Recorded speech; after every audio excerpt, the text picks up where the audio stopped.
Welcome back to Third Coast Podcast. We're at Krampus 2024, and I'm joined today with Mrs. JQ Palms. Ooh, Mrs. Thank you. And Mr. Rob Krieger. Krieger, yes, sir. Welcome to the show. How y'all doing Thank you. afternoon? Well, this morning, actually. Doing wonderful. It's nice and a little chilly outside. Got the sense of the season and the scent of gumbo in the air. I haven't smelled it yet. Have you? Oh, you walk down there and there's various forms of roux, whether it's like in the peanut butter stage or the dark chocolate stage. And you've got some guys mixing in their Trinity and a lot of tasso.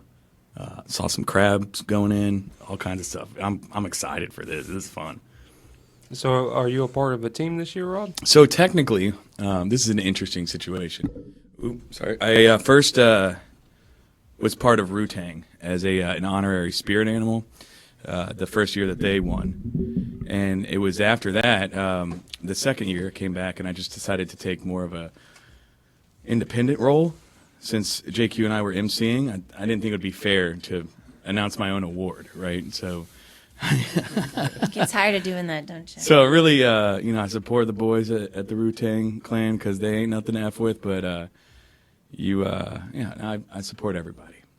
So I'm an unhired gun, if you will. All right. JQ, are you cooking this year? No.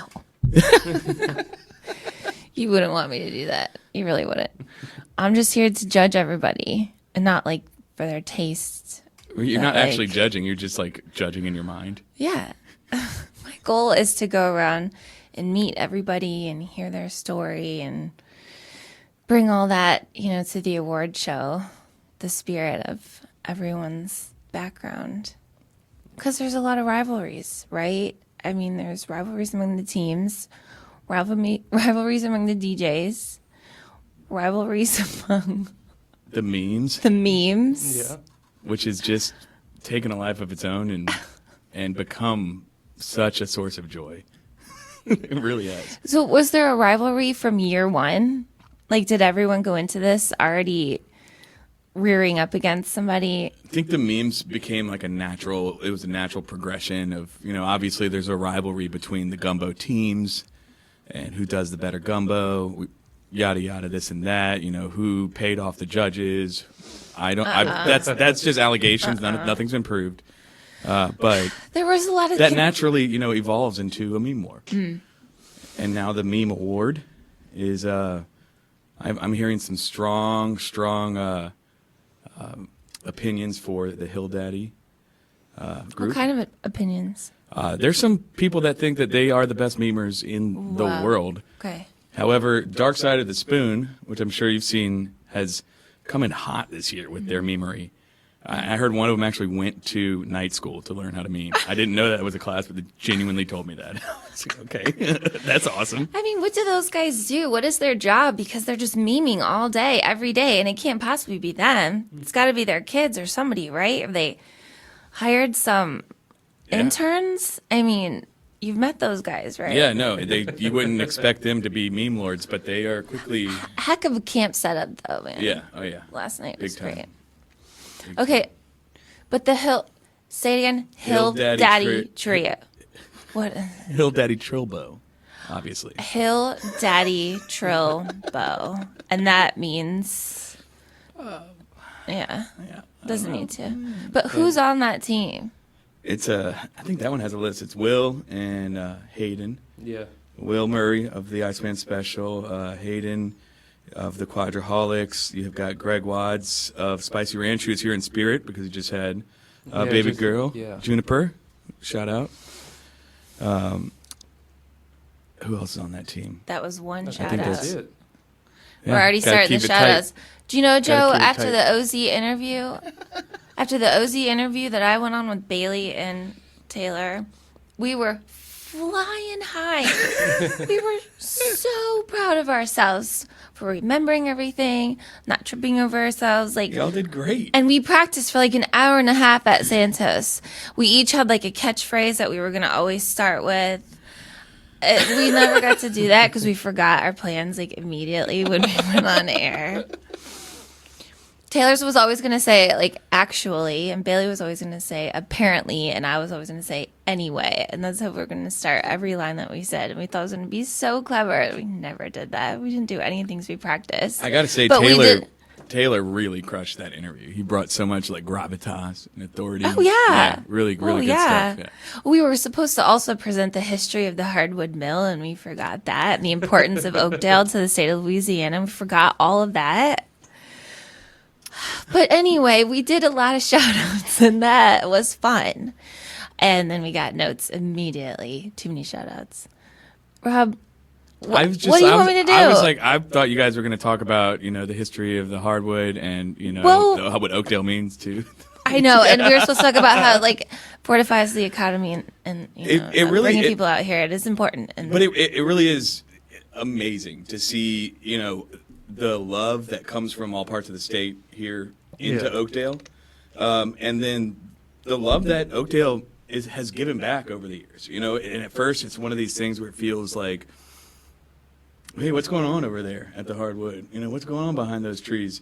And now it feels like people are excited when, a big group of us come in and, you go to the Why Not and people are asking questions. Buying 40 coffees. Yeah. But it's, and we all look forward to the Burger Inn. Yeah. Right? There's nothing like Burger Inn on Sunday. I bought these shades at the Why Not. Those are nice. So too. You bought them? Yeah, y'all supporting the local economy at max capacity. That's right. What's your favorite thing from Burger Inn? Oh, okay. So I just go with like the regular burger with cheese, maybe throw a little bacon on there, but then a couple pieces of fried chicken on the side too. The fries are hitting, especially when they're hot. I messed up last time I went through the drive-through, which I realized this time you call ahead and you pick up at the window. And so I'm waiting in the drive-thru, and I get to the window. I'm like, all right, and they're like, oh, no, that's not how this works. I'm like, oh, man, and they're like, it's okay, you can order, but you got to go pick it up inside. So I ordered, I go inside. There's like a line of like 50 people. They just got out of church, and I got to skip the whole line because they let me order at the window. So shout out Burger Inn.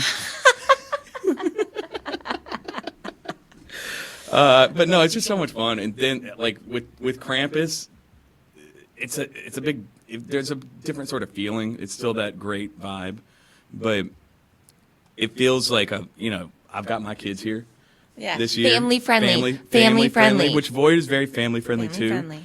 But there's just, it's the holiday season. It's that spirits in the air. People are, we're still cutting up, making fun of each other with the memes and stuff. But at the end of the day, we're raising a bunch of money for an amazing cause, which is the Oakdale High School band. Yeah. And that's great because you never know what kind of musicians they're going to make, You were saying that all night. They'd be on the stage, Mm-hmm. Which touched the special for me because I graduated from Oakdale and I was in the band. Yeah, Joe. Yeah. What'd you play? The trombone. Heck yeah. Okay. And the baritone. Love that. French horn. Yeah, I was baritone saxophone. Cool. Look at us. Oh, we got a whole band right here. So it's good for y'all too to see that. Yeah, absolutely. I mean, that's one of the things that really touched me, in the last couple of times coming out here last year at Krampus. They're raising money for Save Sin Law. We had the gentleman who runs the program to help raise awareness for suicide prevention across central Louisiana. And he had unfortunately, had a tragedy in his life. So that's one of the reasons why he had started the foundation and was trying to educate people on what to look for, what to see to recognize it, because people don't really recognize it until it's too late. And the passion behind it. And then just seeing, look, Krampus is a ton of fun, and I love the fact that we're raising some money. I mean, there's a handful of us out here, so it's not a ton of money necessarily, but still, when they cut that check and gave it to him, and you could see it's like this is going to help so much in, the push that he was doing, the work that he was doing to honor his son and try to prevent that type of tragedy to other families. To know that we even could play a small role in that is incredible. And then to see, each year kind of, different organizations now coming in, Oakdale High School Band. I mean, like, Joe, if you wanted to play an instrument and they don't have it, if you're from, certain places, you don't get a chance to ever play that instrument. Mm-hmm. And, that's going to help provide the things that they need to have some kids, and maybe one day they'll be the next Iceman, huh? Yeah. Yeah, when I was in band, I couldn't afford a trombone, but my uncle had played trombone, and I played his old one up until I could get one. So, yeah, there's definitely situations for kids wanting to pursue instruments, but they're expensive. Yeah, they are. Yeah. Yeah, some of them are real expensive, too. The French horn is especially expensive. And then saxophones, and then daily, like, keep up with reeds and stuff. So. Yep. I think in like the 90s it was like $2,000 for a double French horn. I still have it. My mom made me move everywhere with it. Moved You still have across that? the country 3 times. Yes, I still have it. Can you still play it? No, Like, I forgot but everything. could you, like- and I was good. First chair all the way. You gotta Symphony. be able to still play it. It was like the fingerings, and I can't I need the mouthpiece. I didn't know how to. Yeah, I lost it. It's a family show. The mouth, the fingerings on the valves. God damn it. I don't know what you call it. The valves, okay. Joe, help me out. You know what I'm saying? Yes, Yeah. I know what you're saying.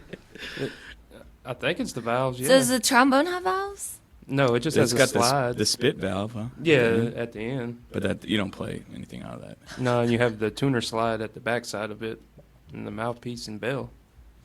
Yeah, the trombone's got to be one of like the cleanest instruments because it's really just what, 2 bends Yeah. and a pipe of metal with a bell at the end. What do you mean clean? Like it's just I don't know how to say that out loud. It's just like one. Yeah. I don't know. Yeah, it's the isn't cleanest instrument. Isn't it weird that the French horn is it's like 200 yards long or something crazy? Like, why? Who would do such Who a thing? Is there a Belgian horn? Like, would that be smaller? From a French horn? Yeah. No. And just like to the right. No. I don't know. Are you bragging about your geography skills No. with a corny French horn joke about Belgium? No, but there's an English horn There right is. on the other side of Yeah. France, Yeah. I think. You can only play that if you go through a Who's channel. been to France? I haven't. I've never been to France. I've never been to France. Would you go to France? I would go, yeah. Yeah. No, just to see the Eiffel Tower, I guess. And the Champs-Elysees. Champs-Élysées. I want to swim in the Seine with all them sharks. Yeah, right? That movie was sick. That was a good movie. Oh my god! And then when it ends, it's just like, and it got We're talking worse. about Bye. what's it called? Under Paris? Yeah. Did you see Oh, that? yeah, with the giant sharks. With the Yes! sharks? And the catacombs. It and was. shit. I thought it was so corny, but such a good movie. Like it was, they executed it Oh, very well. so great. Also happened to be I watched it maybe 2 months before the actual Paris Olympics, and it's frame for frame the exact thing is the decathlon or whatever, and I'm like, And they made y'all, those people swim in the they're river, trying and they to got catch sick. sharks. So it wasn't really sharks, but it was like E. coli or something. Oh wait, really? They did. Yeah, it's like one They of the got one of the UTIs athletes- from the Seine. I didn't ask him about that, but they, yeah, maybe, probably. Oh, have you ever had a UTI? No, I don't think What, so. was that directed towards me? Both of you. Can't you Oh, see I'm I don't looking at think- you through my sunglasses? Both of you. Have you ever? Nuh-uh. No. No, because I think swimming in the Seine would be, if you were, it would be insane. If you were in the Seine, you would be insane. You laughed Be at that. insane to be You laughed at that insane. a lot more than it was worth. It was funny to see your brain connect the dots in real time to see if you could get there. And you did. Well, Ash. thank you. Well, So, Rob, yeah. so you're a DJ now, too? How did that come? You photography, then you're on Fox 8 News, right? Yep. In New Orleans? Yep. And now you're pursuing DJing, I too? guess so, right? It was sort of the first time that I ever was on the ones and twos, as they say, was at Hangout Fest. So pretty prolific start, I'll say. Actually, I should clarify. It was at D-Max in Orange Beach after Hangout Fest, where Chris Runny, Slob and Blob was playing a set, and Charlie and Marcus King were out there playing. And And then I just got up there and, was pretending basically, and was like, yeah, I'm Rob Burgundy. That's my DJ name. And that's how it started. So it was really just a joke. And then I saw my name on the lineup for Krampus. I was like, well, now I got to learn how to do this. 'Cause we got to give the people a show, And right? he did it, man. He It crushed wasn't excellent, but it was fun. You know what? It was a perfectly slow climb and peaked, and he kept it peaking for a long time. And Yeah. some of these mixes, even Kat tried to run away, go see Jenna, and then here's your chaperone mashup, and then had to come running back. It was like you didn't want to leave because it's like, what's next? Right. It was so fun. It was like trying to drop so little exciting. bits here, there, Yeah. And I learned, it's not just hit and play. 'Cause I thought that's what it was the whole time. And taking photos of DJs is always difficult because they're like always looking at their computer. That's not like a cool photo, right? Like you want the picture of the DJ like with their hands in the air, like, yeah, like at the drop and stuff. Why are they always looking at their dang computer? And so last night I'm doing the set. 20 minutes in, I realized I haven't looked up at all. It's because I'm just sitting there working, just trying to move things around, make sure that this is, you see, I do a lot of video editing, and so it's like related to like live video editing. When in video editing, it's nonlinear, so you make a mistake or you want to change something, you just go back and move it, and you can change it. And then with this, it's like editing, but you hit play, and you have to drop the clip down like the moment that the playhead is coming to it. So it's a lot more like action and live than, they're doing stuff back there. They are. So it was a lot of fun. I told him I'd do it again. You had this you had a really big build at one point, and everyone was waiting for you to drop the beat, and then you just cruised into something mellow and took everyone by surprise. False drop. It's awesome. Is A that false- what that's a false called? drop, I'm just yeah. new to this whole thing. I'm watching you in real time, and I'm learning what this is too, and it's beautiful. It's like we're learning together. Look at us at 40. Yeah. 40 years old. You're in your DJ era. How cute. You're not 40. You're like 35. I don't want to tell you Okay. Yeah. because you'll never. I didn't ask. You'll always hold it against me. Joe, have you ever DJ'd or thought to? No. No. No. No, I like vinyl records, though. Oh yeah. Okay. Yeah. That's I'm cool. big in hip-hop vinyl records, too. Ooh. So, Daraj, who is going to be DJing in the warehouse this evening, his DJ deck, we're playing with it over at his house, Charlie's house, and they have, you can hook in vinyls players to it. So you can have the two, digital decks and then two vinyl players on the outside and then loop those into all the effects and everything. So we were playing around with it. It had some old 50s music and scratching it and putting effect. That was fun. So that'd be cool. Yeah. Do a little DJ with some vinyls. Maybe that's the next thing. I don't know. No, it's definitely an expensive hobby, to say the least. Yeah. Yes. So, JQ, I don't have any expensive hobbies. no? I feel like I'm just impressed when people take on new things, you're going to challenge yourself. I feel like there's nothing left for me to master, it's just a mastered it slow all. decline. No, You already you hit the top mastered of it the all. mountain? Yeah, I mean, do I want to make bad gumbo? No. I would just let other people make good gumbo. Yeah, that's Watch it. that's smart. Eat it, So what drawed you to the Krampus event?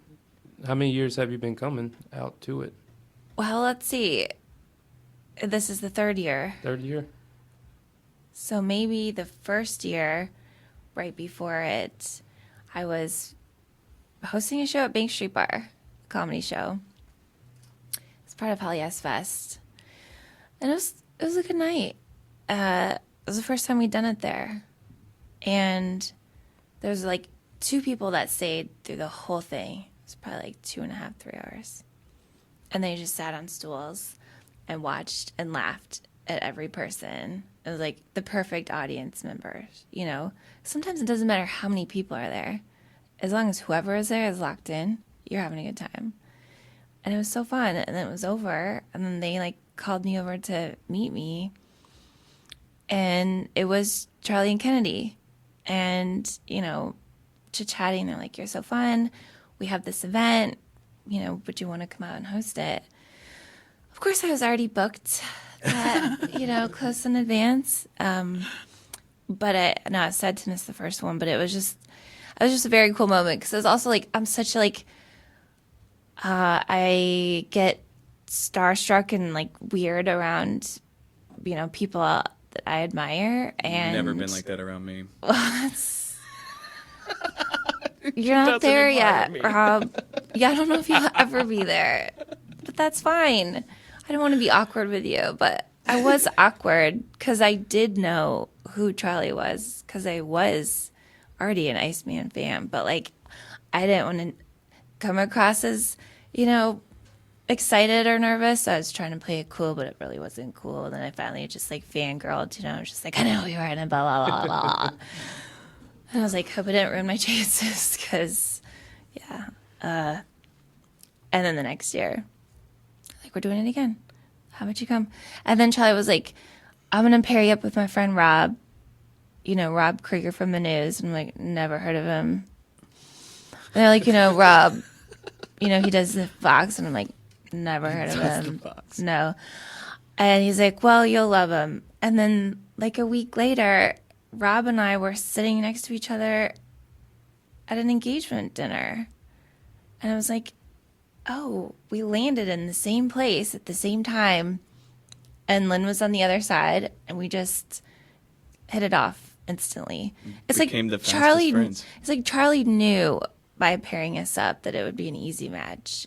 I thought that was so cool. No, it was awesome. Last Krampus was it was cold and rainy, but a ton of fun. I was super excited to host the Gumbies with JQ. Last year was gorgeous. What are you talking about? In the evening. Oh, the day was beautiful. But yeah, that Gorgeous evening day. it like came down and rain. I remember that. But we were able to move everything in the warehouse, and it was just became really magical again. But it was. I do. You know, I work on the news. I do stuff every morning, so getting up and talking and doing that is like kind of become second nature to me. And I remember that JQ was very. I think you were a little nervous because we hadn't prepared. Yeah. And I'm not necessarily a person who prepares Yeah. a lot, right? So I was kind of like, oh, what does that mean? How do you want to prepare? And then I realized like I don't want to make you nervous. Like I'll do whatever you want. Like we are gonna kill it. And I just remember telling Jackie, I was like, you know what? You're a star. All right, because she is. Look at her. Why do you think Kennedy and Charlie sat there and watched the whole thing? Because you're a star and you attract people to what you're doing. People love it. And I told her, let's do that. Yeah. It's all about you. You're the star. And I was an actual star because I wore the sun costume. Yeah. Yeah. But we just like hit it off and had just such great chemistry and a connection. And since then, we've been doing other things here and there. And she's had me at her open mic comedy. Mm-hmm. I became a comedian earlier this year for the first time. Well, yeah, and that actually Krampus wasn't very funny. Last year was such a it was also part of what was happening in the planets and astrology, but we don't have to go into that. But also, I mean, that was like okay, but like also at that time, it was like the creativity was like really bursting. And last year at Krampus, it was like I met so many people. I met James Hausman. I met Mitch. I met all that whole crew. I met so many people. Izzy. I became really good friends with Lynn. Like so many people that I met that had their like creative gift, right? And we're like, we should just put all this together, like collab, food, music, comedy, Bank Street Bar. Let's just do it there. And so once a month, everyone came together, and pretty much every time it was successful. And Rob came and did a set, I think almost every time. And his mom came one time, and he had a whole set for her. I actually had never prepared any of the set. Like I said, Yeah. I don't prepare, right? I would just go up there and wing it and like make jokes about comedians and how easy it is to be a comic, which was funny for me. I was laughing. The comics like in the audience were like, wow, come on. And I'm like, I'm laughing at myself. This is hilarious. That's what I do a lot is I just make jokes for me. And if I find it funny, then that is okay. But my mom was going to come because she heard that I was doing comedy. And I was like, I I got some good jokes, and I wrote this like set that would have killed if my mom was there. She was there, and then they left like right before I went up, and none of the jokes really landed because they were all kind of about like his mom's my mom, work, and like, well, she was my teacher, Yeah. in high school twice, so it was just more. It was like jokes on me because I was like a bad student, and I wasn't a bad student. I was a great student, like I had amazing grades. I'm incredibly smart, but I was just maybe a little rough around the edges as far as the behavior was concerned. So she had to discipline you as your teacher? I'll tell you what. One time there was a she wanted to watch show a movie like over 2 days, and they were trying to figure out what movie we were going to watch, but it had to be educational. And I told her that we should watch this new Adam Sandler movie, Little Nicky, because it was based on the Faust legend. And On the what? the Faust legend. What's that? It's like the legend of Faust. He like basically sells the soul of the devil. It's like kind of one of those tropes, right? Okay. So, and if you know Little Nicky, Adam Sandler is like the son of the devil, and he's like whatever. So we get like all the way through the first period of class, like watching like halfway through the movie, and she, like period's about to end, she stops it. We're gonna normally watch the second half the next day. She's like, this has nothing to do with the Faust legend. and everybody in class, like it wasn't me, everybody in class was like, yeah, but we started it. We can't not finish it now. She's like, oh, okay. So I would do that and like said, sometimes I would convince her that we all needed a snack break. And we were able to the high school that I went to had a 7-Eleven in it. So we would all like just leave the entire, I was like, if everybody gets up and goes, trust me, she's my mom. She's not going to write us all up. Like, we all get up and go, and we can go and get snacks at the 7-Eleven. Hold up. You had a 7-Eleven in your fucking high school? Yeah. Yeah, I did. It was crazy. You went to private? So I grew up in Mandeville. I went to Fontainebleau Junior High, Fontainebleau High freshman year, and then my dad got a job in Colorado, and I moved to Aurora, Colorado. And I went to Eagle Crest High School. Same high school as Mitch Frank. Yeah. Weird, right? Which is crazy because Mitch Frank and I were friends for like a year and a half down here. We were down in New Orleans, and we were joking about how like, the song is like, what's the name of your school? And we were joking about how like everybody's like, oh, where'd you go to high school? Where'd you go to high school? And he's like, I went to Eagle Crest High School. And I'm like, wait, hold on. I went to Eagle Crest High School in Aurora, Colorado. He's like, yeah. Turns out like his sister remembered me. Like he was 5 years younger, so we were never at the school at the same time. But just blown away that small circle is so big, like wherever you are. But the school was one of the top school districts in the area, and they had we had Blimpie, Papa John's, McDonald's, what? Chinese food, in the That's cafeteria. Like a side of the road rest stop. And then a full-on 7-Eleven that sold everything that you could buy at a regular 7-Eleven except for gas, cigarettes, alcohol, and condoms. Slushies every day. They had the burritos with the microwave, and it was all run by students. What? And so each hour was actually a class period. It was like a business class, and you got paid when you worked there if you were a student, but it was also your class period. And so there was a supervisor, and they would have to do all the things, like whether it was stocking the business inventory. So you were learning about business while you were doing it. And then so there were like 8 hours in the day that they would have. I keep hitting that mic, sorry. They would have people come in, and it was just students. So it was open an hour before school, an hour after school. They have Dunkin' Donuts? No. Yeah. We also had like off-campus privileges, so if you didn't want 7-Eleven or any of the other myriad options, you could just like go to a restaurant. Colorado's so fucking cool, super dude. progressive. You could wear hats. Seriously. You could wear hats in school. Wow. Yeah. Which I never got that. Wearing a hat? Yeah. No, like why can't you wear a hat in school? Stupid. Like you go to college, like you can wear hats.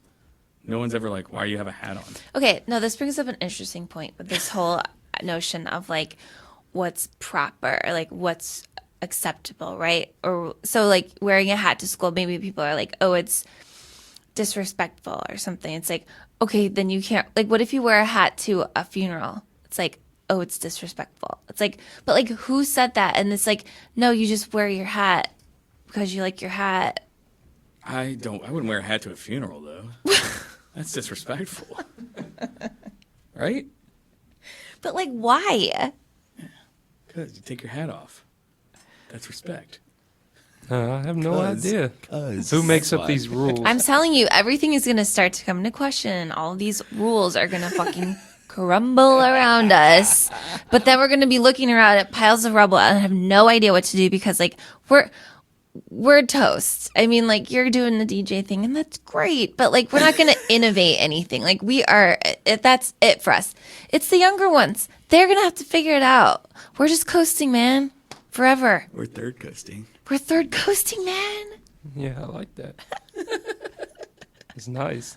So I seen JQ. This ain't the first time you've ever done a podcast before, is it? No, I actually had a movie podcast, and man, I freaking love podcasting. I loved every part of it. I loved the editing. I did all of it in iMovie.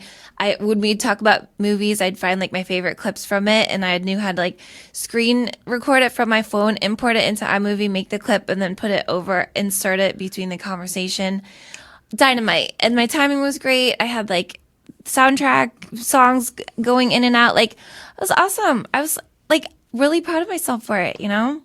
I didn't know this about you. Yeah, but then we just didn't really have a cool place to do it. We had to keep moving locations, and at one point we tried to do it on stage at Comedy House, and then this giant truck pulled up right outside, parked there to suck up all the sludge out of Fulton Alley for the whole time, and we couldn't get anywhere that we couldn't hear. We had two comedians on from California, from like LA, and we're like, okay, let's go in like the kitchen behind Opry Lounge and try to record this podcast. And it's just like, unless I have like a setup like this, I don't know, the guerrilla podcasting, and I don't really have great equipment. It's just like too risky when you get home and then like the recording shit, you know. Also, yeah, I don't know how to tell if it's working, you know, until you get home and then you listen to it. You're like, ooh, I forgot to turn that mic up. Trial and error is the best thing. It's so fun though, right? Yeah. I love it. And I hate watching my own stand-up videos, but I love listening to myself on a podcast. Isn't that weird? Isn't that weird? No, I don't know. I have to listen to the interviews and, well, all the episodes when doing the editing, so I guess I kind of like the way I sound too sometimes. That's right. You have a great podcasting voice. Yeah. And I was so ready for this show when you asked me earlier this week.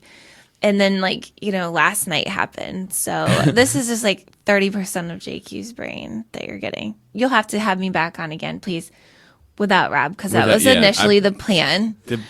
My issue, and JQ has pointed this out to me before, is that I end up becoming, I take over.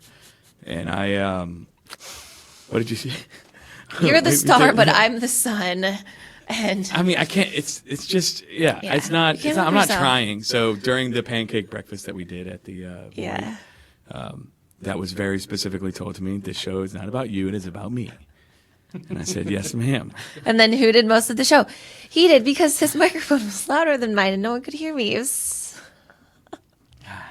But it was fine. It's projecting. But he was great. Also, he was on a roll. I mean, that was day 3 of Rob Krieger, and he was on a roll. It was great. But then time was like difficult because we had all these great ideas that we'd been planning for weeks. I was going to get a tattoo. He was going to get a live tattoo with Jared, you know, but it's just like all these plans, and like 20% of them came to fruition. And then we had an hour and 15 minutes to kill.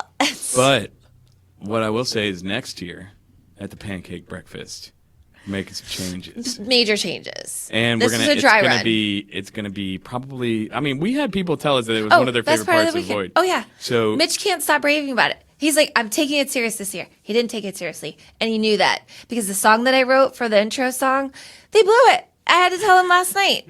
It was too slow. They didn't follow the cues. They blew it. So take it seriously, boys. Okay? Next year is important.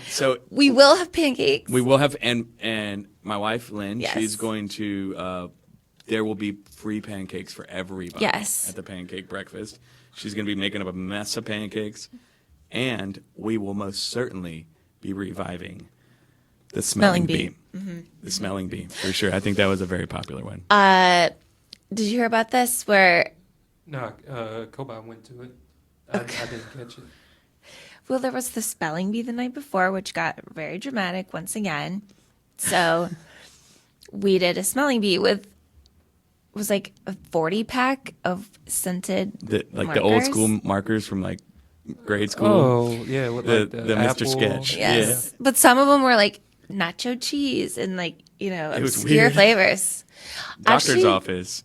I was thinking this year we could do the smelling bee, but it's like 3 markers at the same time, like a gumbo. Oh, of you have to markers. like guess all of decipher them. the combo.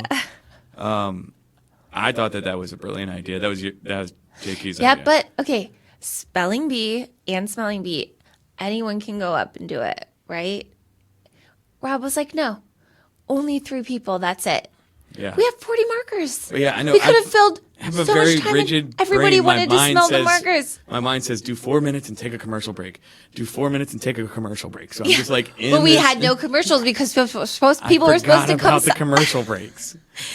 The commercial people weren't there to do We it. did have were gonna do commercials. it- We had commercials. We were supposed to do a makeover. Live commercials. We were going to do a cook-off. So that all that stuff's coming back. We will most certainly have. So because of it was the pancake breakfast, and we had the quickening. We did a live interview with them that turned into the first ever annual what was it? The Bis Quickening Pancake Challenge. I forgot about that. and- It's quickening. And the quickening guys all had their hands tied behind their back. Yeah. While they then Like real tried tight. to eat a short stack covered in, like 3 stacks of pancakes, and whoever ate it first won. And we had been amping them up for weeks, telling Al Small, we're gonna be interviewing you about your new music video. It's gonna be like an inside the actor's studio thing, right? And if you know Al Small, he takes that stuff seriously. So he showed up with like an ascot and like smoking jacket. He was ready to like talk about the behind the scenes and what it took to make the movie and all this stuff.